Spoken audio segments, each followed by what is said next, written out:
write it and I'll tell you what I want to say. Okay, shoot. Dear Santa Claus, how have you been? Did you have a nice summer?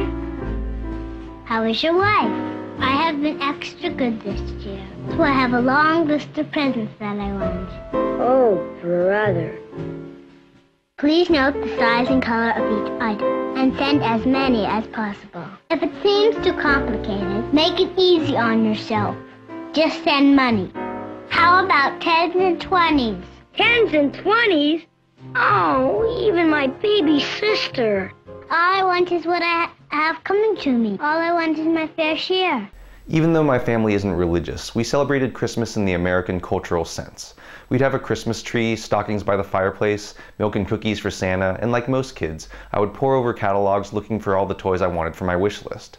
But as I got older, my family began to phase out parts of Christmas, not wanting to put ourselves through all the holiday stress or feel beholden to someone else's idea of what Christmas is supposed to be. But one aspect of Christmas that hasn't changed, and has actually taken on more importance for me over the years, is the holiday classic A Charlie Brown Christmas. And with so many families facing financial hardship this season and for seasons to come, this cartoon special's call to reject holiday consumerism and embrace the true spirit of Christmas could not be more relevant. Originally aired in 1965, the show's perspective on the holidays was decidedly ahead of its time. It opens with Charlie Brown suffering from what we consider the grown-up problem of holiday depression. Frustrated that he isn't enjoying Christmas the way everyone else is, he's left feeling that the meaning of Christmas has somehow escaped him. A big part of Charlie Brown's alienation comes from the commercialism and consumerism that he feels has taken over Christmas, where everyone's obsessed with presents and even Snoopy's covered his doghouse in gaudy decorations. In an effort to get more involved in the holiday, Charlie Brown agrees to direct the school Christmas play, and draws the scorn of his classmates when he decides against buying a shiny pink aluminum Christmas tree for the play, and instead picks the only living tree on the lot, which also happens to be the scrawniest, sorriest looking Christmas tree in history. Just as Charlie Brown is about to lose all hope, Linus steps in to explain the true meaning of Christmas by reciting the story of Jesus' birth from the Gospel of Luke.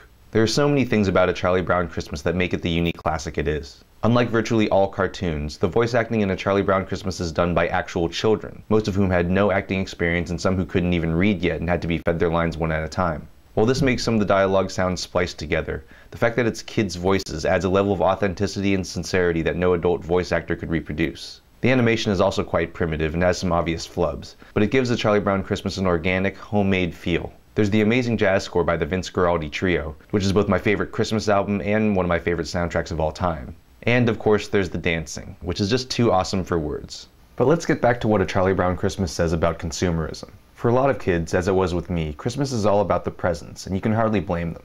Everyone likes getting stuff, and every commercial, store, and company bombards you with the message that the stuff is really the only thing that matters at Christmas. But with millions of Americans unemployed or underemployed, many people don't have room in their budgets for the kind of presents they've bought in years past. I've heard that a lot of parents are willing to get their kids the presents they want even if they can't afford them, for fear that their kids will be disappointed and perhaps a Christmas memory will be ruined. But that assumes that the presents are what makes Christmas, the very idea that leaves Charlie Brown feeling so lost. Several years ago, my family stopped buying each other Christmas presents. Instead, we just tried to spend time together at Christmas. Maybe go for a hike, go out to dinner, volunteer, take a day trip, something we can do as a family. This was a choice, not a result of the economy, but we haven't regretted it for a second. A Charlie Brown Christmas carries the message that not only are presents and decorations not the most important thing about Christmas, but these things and the consumerism and materialism they encourage actually obscure what Christmas is all about. Joy to the world, peace on earth, goodwill to your fellow humans, and if you're Christian, the birth of Jesus. You won't find any of that in a store or online, and it doesn't cost a thing. I'm Jonathan Kim, and this is a ReThink Review.